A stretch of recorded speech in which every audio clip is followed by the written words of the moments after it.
IDSG ಸರ್ಕಾರಿ ಮತ್ತು ಐಸಿರಿ foundation ಸಹಯೋಗದಲ್ಲಿ ಡಾಕ್ಟರ್ ಬಿಆರ್ ಅಂಬೇಡ್ಕರ್ ಅವರ ಸಂವಿಧಾನದ ದೂರದೃಷ್ಟಿಕೋನಗಳು ಎಂಬ ವಿಷಯವಾಗಿ ಐಡಿಎಸ್ಜಿ ಸರ್ಕಾರಿ ಕಾಲೇಜು ಆವರಣದಲ್ಲಿ ಐಸಿರಿ ಇಂಡಿಯಾ ಸಹಯೋಗದೊಂದಿಗೆ ವಿಚಾರ ಸಂಕಿರಣವನ್ನು ಆಯೋಜಿಸಲಾಗಿತ್ತು. ಹಿರಿಯ ಸಿವಿಲ್ ಕೋರ್ಟ್ ನ್ಯಾಯಾಧೀಶರೂ ಆದ ಹನುಮಂತಪ್ಪ ವಿ ಇವರು ಕಾರ್ಯಕ್ರಮವನ್ನು ಉದ್ಘಾಟಿಸಿದರು. ಕಾರ್ಯಕ್ರಮಕ್ಕೆ ಮುಖ್ಯ ಅತಿಥಿಗಳಾಗಿ ಶಾಸಕರಾದ ಎಚ್.ಡಿ. ತಮ್ಮಯ್ಯನವರು ಉಪಸ್ಥಿತರಿದ್ದರು. ಉಪನ್ಯಾಸಕರಾಗಿ ಎಂಆರ್ ಸತ್ಯಮೂರ್ತಿ, ಐಸಿರಿ ಫೌಂಡೇಶನ್ ಅಧ್ಯಕ್ಷರಾದ ರೋಹನ್ ಭಾರ್ಗವಪುರಿ ಹಾಗೂ ಐಡಿಎಸ್ಸಿ ಕಾಲೇಜು ಪ್ರಾಂಶುಪಾಲರಾದ ಡಾಕ್ಟರ್ ಪುಷ್ಪ ಭಾರತಿ ಎಆರ್ ಸೇರಿದಂತೆ ಕಾಲೇಜು ವಿದ್ಯಾರ್ಥಿಗಳು ವಿಚಾರ ಸಂಕಿರಣದಲ್ಲಿ ಭಾಗಿಯಾಗಿದ್ದರು. ಅಂಬೇಡ್ಕರ್ ಅವರ ಸಂವಿಧಾನದ ವಿಚಾರ ಸಂಕಿರಣದಲ್ಲಿ ಅತಿಥಿಗಳು ಅಪಾರ ವಿಚಾರಧಾರೆಗಳನ್ನು ವಿದ್ಯಾರ್ಥಿಗಳೊಂದಿಗೆ ಹಂಚಿಕೊಂಡರು. ಇವತ್ತು ನಾವು ಅಂಬೇಡ್ಕರ್ ಜಯಂತಿಯನ್ನ ಆಚರಿಸ್ತಿದ್ದೇವೆ. ಐಸಿರಿ ಫೌಂಡೇಶನ್ ಮತ್ತು ಐಡಿಎಸ್ಜಿ ಕಾಲೇಜ್, ಸರ್ಕಾರಿ ಕಾಲೇಜ್, ಅದ್ರ ಅಡಿ ನಾವು ಅಂಬೇಡ್ಕರ್ ಜಯಂತಿಯನ್ನ ಮಾಡ್ತಿದ್ದೇವೆ. ಮೊದಲಿಗೆ ನಿಮ್ಗೆಲ್ಲರಿಗೂ ಅನ್ಸ್ಬೋದು, ನಿನ್ನೆ ಅಂಬೇಡ್ಕರ್ ಜಯಂತಿನ ಕಾಲೇಜಲ್ಲಿ ಫಾರ್ಮಲ್ ಆಗಿ ಅಫಿಷಿಯಲ್ ಆಗಿ ಮಾಡಿದ್ದಾರೆ, ಆದ್ರೆ ನಾವು ಇವತ್ತು ಯಾಕೆ ಮಾಡ್ತಿದೀವಿ ಅಂತ. ಸೊ ಇವತ್ತಿನ ವರ್ಲ್ಡ್ ಅಲ್ಲಿ there is a statement called knowledge is power. So knowledge is power ಅಂದಾಗ ನಮ್ಮ ಐಸಿರಿ ಫೌಂಡೇಶನ್ ನಾವು ಕಟ್ಟಿದ ವಿಚಾರ, ಸ್ಟಾರ್ಟ್ ಮಾಡಿದ ಒಂದು ವಿಚಾರ ಏನಂದ್ರೆ, ಇವತ್ತು ಅಪ್ಕಮಿಂಗ್ ಯೂತ್, ಇವತ್ತು India is the 5th largest economy, 1/3 of the Indian population, global population ಅಲ್ಲಿ ಇಂಡಿಯನ್ಸ್ ಇದೀವಿ. ಸೊ ಈ ತರ ನಾವು ಬೆಳಿಬೇಕಾದ್ರೆ ನಮ್ದು youth power it goes to the peak in upcoming 10 years.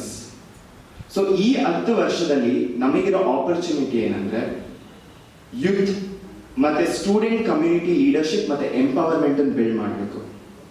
Because ನಮ್ಮ ಕಾಲೇಜಲ್ಲಿ ಈಗ ಎಲ್ಲಾ ಬೇರೆ ಬೇರೆ ಕೋರ್ಸ್ ಇಂದ ಎಲ್ಲ ವಿದ್ಯಾರ್ಥಿಗಳು ಇರ್ತೀರಾ. ಸೊ ನಾಳೆ ನೀವು ಒಂದು ನ್ಯಾಷನಲ್ ಅಸೆಟ್ ಆಗ್ತೀರಾ. ಅದಕ್ಕೆ ಏನ್ ಬೇಕಂದ್ರೆ ಒಂದು ವಿಚಾರ ಬೇಕು ಹಾಗೂ ಒಂದು ತತ್ವ ಆದರ್ಶಗಳು ಬೇಕು. ಆ ಒಂದು ವಿಚಾರಧಾರೆ ಇರೋದ್ರಿಂದ ಸ್ಟೂಡೆಂಟ್ಸ್ಗೋಸ್ಕರ ಎಕ್ಸ್ಕ್ಲೂಸಿವ್ಲಿ ಐಸಿರಿ ಫೌಂಡೇಶನ್ ಅಲ್ಲಿ ಸ್ಕೂಲಲ್ಲಿ ವರ್ಕ್ಶಾಪ್ಸ್ ಮತ್ತೆ ಇಲ್ಲಿ ವಿಚಾರ ಸಂಕಿರಣ ಇಟ್ಕೊಂತಿದೀವಿ. ಈ ಕಾರ್ಯಕ್ರಮದಿಂದ ನಮ್ಮ ಗೆಸ್ಟ್ ಸ್ಪೀಕರ್ ಅವರು ನಿಮ್ಮ ಹತ್ರ ಕೆಲವು ವಿಚಾರಗಳನ್ನು ಹೇಳ್ತಾರೆ. ಅದರಿಂದ ನೀವು ಕ್ರಿಟಿಕಲ್ ಥಿಂಕಿಂಗ್ ಬರಬೇಕು. Critical thinking is the start for a new idea.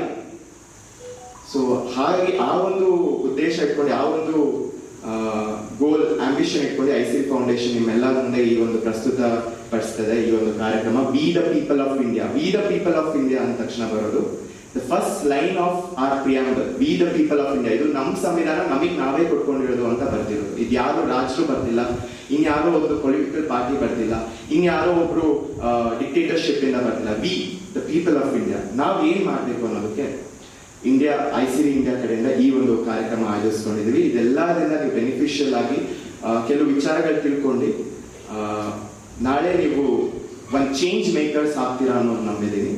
So thank you, ಧನ್ಯವಾದ. ಸೊ ನೆಚ್ಚಿನ ವಿದ್ಯಾರ್ಥಿನಿಯರೇ, we the people of India ಎಷ್ಟು ಸೊಗಸಾಗಿರ್ತಕ್ಕಂಥದ್ದಲ್ವ. ಭಾರತದ ಪ್ರಜೆಗಳಾದ ನಾವು ಈಗಲೇ ಇದನ್ನು ಹೇಳಿದ್ವಿ, ಅದು ಪ್ರೇಮಲ್ ಆಫ್ ದಿ ಕಾನ್ಸ್ಟಿಟ್ಯೂಷನ್.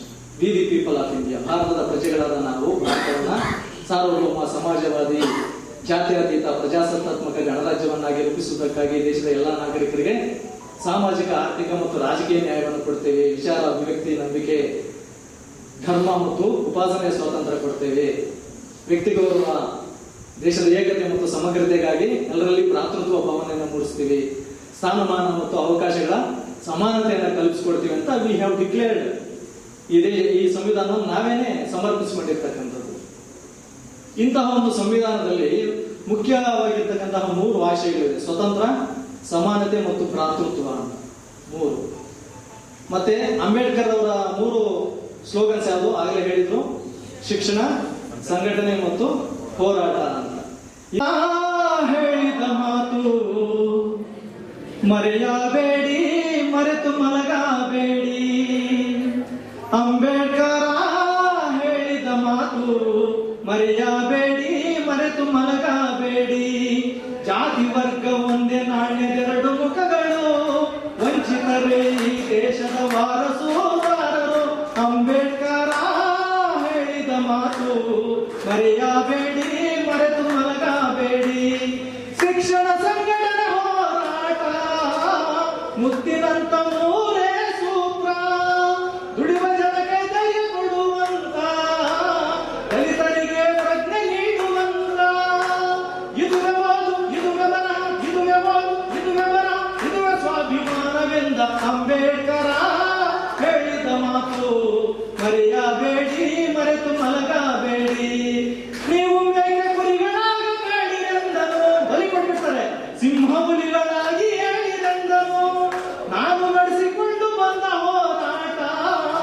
ನಿಮ್ಮ ಕೈಗೆ ಕೊಟ್ಟಿರುವೇನೆಂದನು, ತಾಕತ್ತಿದ್ರೆ ಮುಂದಕ್ಕೆ ನಡೆಸಿರೆಂದನು, ಹಿಂದಕ್ಕೆ ತಳ್ಳಬೇಡಿರೆಂದನು, ಸಂಧಾನಕ್ಕೆ ಶರಣಾಗದ ಹೋರಾಟಕ್ಕೆ ಲಘುವಾಗದೆ ಸಂಘರ್ಷ ಮಾಡಿರಿ ಎಂದನು.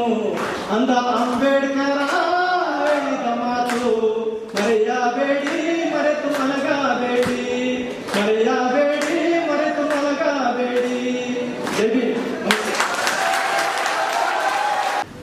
ಒಬ್ಬ ಸರ್ ಐವಾರ್ ಜೆನ್ನಿಂಗ್ಸ್ ಅಂತ ಒಬ್ಬ ಫೇಮಸ್ ಕಾನ್ಸ್ಟಿಟ್ಯೂಷನ್ ಎಕ್ಸ್ಪರ್ಟ್ ಇದ್ದಾನೆ. 1952-53ರಲ್ಲಿ ಮದ್ರಾಸ್ ಯೂನಿವರ್ಸಿಟಿನಲ್ಲಿ ಒಂದು ಪಾಠ ಮಾಡ್ತಾನೆ ಆತ.